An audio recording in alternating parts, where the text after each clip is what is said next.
ይህ ፕሮግራም አዲስ ሚዲያ ኔትወርክ ከአዲስ አበባ ከተማ አስተዳደር የአርሶ አደርና ከተማ ግብርና ልማት ኮሚሽን ጋር በመተባበር የሚቀርብላችሁ ነው። ፕሮግራሙ ህብረተሰቡን በከተማ ግብርና በስፋትና በተለያዩ መንገዶች በማሳተፍ ከይዞታቸው ለቀው የነበሩ አርሶ አደሮችን በዘላቂነት በማቋቋም እንዲሁም ጤናማ የሆነ የግብርና ምርት አቅርቦት በማሳደግ የሁሉም ህብረተሰብ ተጠቃሚነት ላይ ትኩረት ያደርጋል። ከተማ ግብርና ስራ ግን የቅርብ ጊዜ ታሪካችን እንደሆነ እኔም እዚህ ዘርፍ ውስጥ መቀላቀል አለብኝ፣ የግብአት አቅርቦት ላይ ድጋፍ ይደረግልኝ የሚል ጥያቄዎች ተበራክተዋል። ህብረተሰቡ ባለችው ትንሽም ይሁን ትልቅ ቦታ ላይ ትኩስ ምርት የሚያገኝበት ኦርጋኒክ የሆነ ምርትን የሚያመርትበት በከተማው እድገት ላይ የሚኖረው አበርክቶ ትልቅ አቅም እየሆነ ነው። በምን መልኩ ነው ህብረተሰቡ ጋር ተደራሽ እየሆናችሁ ያላችሁ? ከተማ ግብርና ከደረሰበት ሁኔታ አንጻር ስናይ ሚዲያ ትልቅ ሚና አለው፣ ትልቅም ስራ ሰርቷል።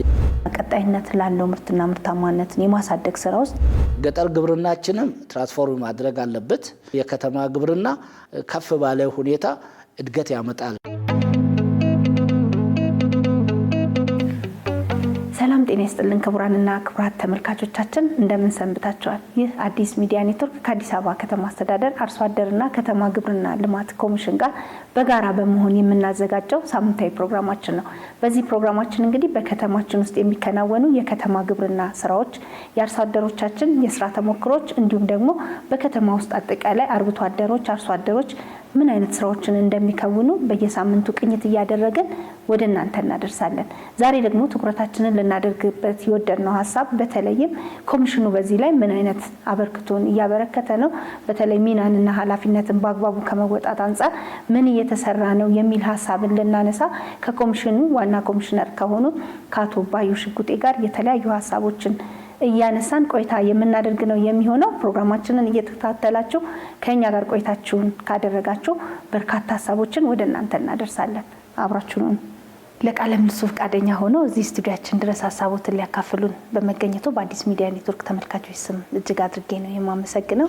በከተማችን ከቅርብ ዓመታት ወዲህ በተለይም በከተማ ግብርና ስራ ላይ በርካታ ስራዎች እየተሰሩ ይገኛሉ። በዘርፉም ትኩረት ተሰጥቶት በመንግስት በተለይም በዚህ ዘርፍ ላይ ትልልቅ ስራዎች እየተሰሩ ይገኛሉ።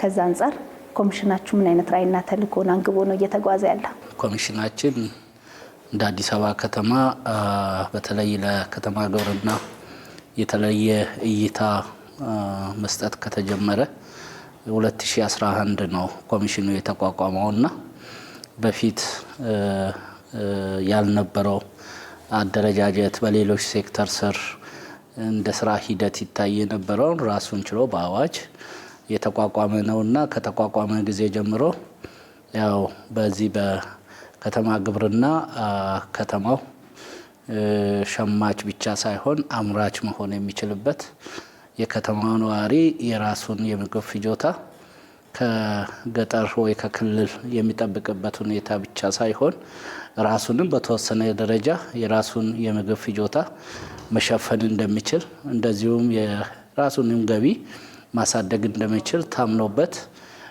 የግንዛቤ ማስጨበጫ መድረኮች ተፈጥሮ ብሎክን መሰረት ያደረገ ስራ ነው ሲሰራ የቆየው። በተለይ እንደ አዲስ አበባ ተጨባጭ ሁኔታ 2012 የኮቪድ በሽታ በነበረበት ጊዜ የምርት ዝውውር የሰው እንቅስቃሴ በተገታበት ሰዓት ትልቅ የመፍትሄ አካል ሆኖ ከተማ ላይ የተጀመረ ስራ ነው። በተለይ አንድም መሬት ጾም ማደር የለበትም ተብሎ አብዛኛው ያሉ ክፍት ቦታዎች እንደዚሁም ሰው ደግሞ በግቢና በጓሮ ውስጥ እንዲያመርት የተጀመረበት ጊዜ ነው። ስለዚህ እንደ ኮሚሽን በአዲስ አበባ የከተማ ግብርና የተስፋፋበት የአርሶ አደር ተጠቃሚነት የተረጋገጠባት ከአፍሪካ በከተማ ግብርና ተምሳሌት የሆነች ከተማ በ2022 ለማየት ነው ራዕይ ይዘን የተነሳ ነውና ይህንን ደግሞ የከተማውን ህብረተሰብ የኤክስቴንሽን አገልግሎቱን በማስፋፋት እዚህ ውስጥ እንዲሳተፍ የማድረግ ስራ ነው። ይህ ደግሞ በአሁኑ ሰዓት ከዚህ በፊት ከነበረው አታያይ ወጥቶ ዛሬ የከተማ ግብርና ባህል እየሆነ ነው ያለው። የተሳታፊውም ቁጥር ከአመት አመት እየጨመረ ነው ያለው። እንደ ምሳሌ ብናነሳ የ2012 ወደ 140 ሺህ የነበረው የከተማ ግብርና ቤተሰብ ዛሬ ወደ 1.1 ሚሊዮን ህዝብ በዚህ በከተማ ግብርና ተሳታፊ ሆነዋል። በእጽዋት ዘርፍም በእንስሳት ዘርፍም በተለይ ይሄንን ደግሞ ያሳለጠው የ2015 ጠቅላይ ሚኒስትራችን ከሌማት ትሩፋት ጋር የተያዘ በተለይ እንደ ሀገራችን ግብርናን ስናስብ አብዛኛው ጊዜ ሰብሉ ላይ ነበረ ትኩረት ሲሰጥ የነበረውና የእንስሳት ዘርፉ ያለውን ጸጋ በአግባቡ ስላልተጠቀም ይህንን ልንጠቀም ይገባል ተብሎ በተዘረጋው መርሃ ግብር የ4 አመት መርሃ ግብር ነበርና 3 አመት ጨርሰናል። በዚህ ዙሪያ ላይ ከፍተኛ ምርታዊ ለውጦችን አምጥተናል ማለት ይቻላል። ከሁሉ በላይ የአስተሳሰብ ለውጥ የመጣበት ሁኔታ የከተማ ነዋሪው ባለው ውስን ቦታ ላይ ቴክኖሎጂዎችን በመጠቀም የግብርና ምርቶችን ማምረት የጀመረበትና ለራሱ ፍጆታ ከኑሮ ውድነት አንጻር ለማቃለል እየተሰራ ነው ያለው። እንደዚሁም ደግሞ በፊት ያው እዚህ ከተማ ላይ አርሶ አደሮች አሉ። ከተማ ስታድግ የነበረው ስትሰራ የነበረው ልማት አርሶ አደሩን የማቀፍ ሁኔታ አልነበረም። ሲገለሉ ሲፈናቀሉ ነበረ። ነገር ግን በአሁኑ ሰዓት አርሶ አደሩ በራሱ ይዞታ ላይ የከተማ ግብርናን የመስራት በመኸር ምርት ብቻ ሳይሆን አመቱን ሙሉ የከተማ ግብርና የተቀናጀ እየሰራ ያለበትና ከራስ አልፎ ለከተማው ምርት እያቀረበበት ያለበት ሁኔታ ነው ያለው። ስለዚህ ከኮሚሽናችን ራዕይ አንጻር መሰረት እየጣልን ነው። አርሶ አደሩ ተጠቃሚ እየሆነ ነው ያለው። ከራስ አልፎ ለከተማው ምርት እያቀረበ ነው ያለው። ሁለተኛ ደግሞ የከተማው ነዋሪ በፊት ግብርና ከተማ ላይ አይቻልም የሚባለው አስተሳሰብ ቀርቶ ዛሬ በብሎክ ደረጃ ሚኒመም አንድ አባወራ 5 ዶሮ በመያዝ ከዛ በላይ ለስራ እድል መፍጠሪያነት በሚሆን ሁኔታ እየተመረተ ነው ያለው። ስለዚህ ይሄ ትልቅ የምርት ለውጥም የታየበት የ2012 ወደ 50 ሺህ ቶን ብቻ የነበረው ምርት ዛሬ ወደ 280 ሺህ በላይ ምርት እየተገኘ ነው በቶን ደረጃ ማለት ነው። ይሄ ደግሞ ከእንስሳት ዘርፉም ከእጽዋት ዘርፉም እየመጣ ያለ በተለይ ደግሞ ከገጠሩም ለየት የሚያደርገው የከተማው ነዋሪ ህብረተሰብ ለኢንፎርሜሽን ቅርብ ነው። ለከተማ ግብርና ከተለያየ ከሚዲያ የማግኘት በሚሰጠውም የኤክስቴንሽን ስርዓቱ ላይ በቅርበት ያለ በተግባርም ደግሞ ልምድ ከጎረቤቱ እየወሰደ በአሁኑ ሰዓት በምርታማነትም ለውጥ እየመጣ ያለበት ነውና ትልቅ መሰረት እየጣለ ነው ማለት ይቻላል። ይህንን ትልቅ የሆነ ራዕይና ተልዕኮ ይዛችሁ ስትጓዙ በተለይ እንደ ከተማ መልካም አጋጣሚዎች ይኖራሉ ተብሎ ይታሰባል። ያሉንን ጸጋዎች በደንብ አውቃችሁ ነው ይህንን ራዕይና ተልዕኮ የያዛችሁት ብዬ አስባለሁና እንደ ከተማ ምን አይነት መልካም አጋጣሚዎች አሉ ዘርፉን ውጤታማ ለማድረግ? እንደ ከተማ ብዙ መልካም እድሎች አሉን። አንደኛ በከተማ የሚኖረው ህብረተሰብ ቅድም እንዳልኩ ለቴክኖሎጂ ቅርበት ያለው ነው። ይሄንን ከመጠቀምም አንጻር ትልቅ እድል ነው ብለን ነው የምንወስደው። ሁለተኛ ደግሞ በባህሪው ከተማ ግብርና በውስን ቦታ ቴክኖሎጂን በመጠቀም የምናመርተው ሁኔታ አሰራር ነውና በተለይ አሁን ከተማችን ላይ ብዙ የመንግስት ተቋማት አሉ። እነዚህ የመንግስት ተቋማት ሰፋፊ ቦታ የያዙ አሉና በትምህርት ቤቶች ዙሪያ፣ በጤና ጣቢያ፣ በሃይማኖት ተቋማት፣ የመንግስታት አስተዳደር ግቢዎችን ብናይ ሰፋፊ ቦታዎች የያዙ አሉ። እነዚህ የፌዴራልም የአዲስ አበባ ክልልም ያሉ ተቋማት በዚህ በከተማ ግብርና ውስጥ ትልቅ ፖቴንሻል አቅም ነውና በዚህ ዙሪያ ላይ አሁንም ሁሉንም አሟጠን ተጠቅመናል ባንልም ብዙዎች አርያ መሆን የሚችል ስራ እየሰሩ ነው ያሉት። ለምሳሌ እንደ አስቱ አዲስ አበባ ሳይንስና ቴክኖሎጂ ዩኒቨርሲቲ ብናይ በግቢ ውስጥ ለሌላ ስራ እድልም ከመፍጠር አውትሶርስ አድርጎ የማልማት ኢንዱስትሪ ፓርክ እንደ ምሳሌ ማንሳት እንችላለን።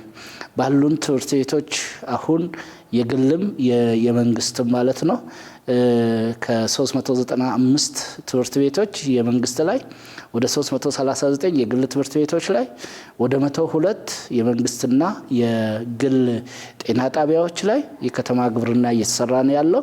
ይሄ ትልቅ እድል ነው፣ ትልቅ ኦፖርቹኒቲ ነው። ይሄንን አሟጠን መጠቀምን ይጠይቃል። ሁለተኛ በኤክስቴንሽን አገልግሎትን ብንወስድ ያው ከግብርና ሚኒስቴር አብረን ተሳስረን ነው የምንሰራው።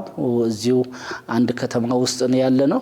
የተሻሻሉ ዝርያዎችን ከማቅረብ አንጻር ብዙ ድርጅቶች በተለይ አሁን ከመኖ አቅርቦት ጋር ብናይ አዲስ አበባ ላይ የእንስሳት ዘርፉ የመኖ እጥረት የለም ማለት ነው። ዋጋ ካልሆነ በቀር ብዙ ተቋማት መኖ አምራች ድርጅቶች እዚህ ከተማና ከዚህ ከተማ ውጪ ያሉትም የሚያቀርቡበት ሁኔታ አለ። ስለዚህ ዘመናዊ ቴክኖሎጂዎችንም ከመጠቀም አንጻር ብዙ እድሎች ያሉበት ብዙ የሰው ኃይልም እዚህ የስራ እድል የሚፈጠርለት ብዙ ወጣቶች ሴቶች በዚህ ዘርፍ ላይ የሚሳተፉበት ሁኔታ አለ። ይሄም ራሱ አንድ ትልቅ እድል ነው ብለን ነው የምንወስደው። እንግዲህ ምርትና ምርታማነትን እናሳድጋለን፣ ህብረተሰቡን እናሳትፋለን፣ እናስጠቅማለን ስንል የዚህ ጉዳይ ዋነኛው ባለቤት ማህበረሰቡ ነው ብዬ አስባለሁ እና ከዛ አንፃር ህብረተሰቡ ባለችው ትንሽም ይሁን ትልቅ ቦታ ላይ ማምረት እንዲችል በተለይ የከተማ ግብርና ስራዎች ላይ መሳተፍ ያለውን ውጤት በማስገንዘብ ረገድ እንደ ተቋም ምን አይነት ስራዎች ተሰሩ? ተቋማችን ያው ትልቁ ነገር የዚህ ተጠቃሚ ባለቤቱ ህብረተሰቡ ነው። በተለይ የህብረተሰብ ክፍልን የማይለይ ወጣት ሴቱን የማይል ሀብታም ደሃውን የማይል በተለይ ሰው ከደጁ ላይ በውስን ቦታ ላይ ቴክኖሎጂዎችን በመጠቀም ምርት የሚያመርትበት ትኩስ ምርት የሚያገኝበት ኦርጋኒክ የሆነ ምርትን የሚያመርትበት እድል ነውና በዚህ ዙሪያ ላይ ህብረተሰቡን የነቃ ተሳትፎ እንዲኖረው በየጊዜው የግንዛቤ ስራዎች ብሎክን መሰረት ያደረገ ውይይቶች ይደረጋሉ።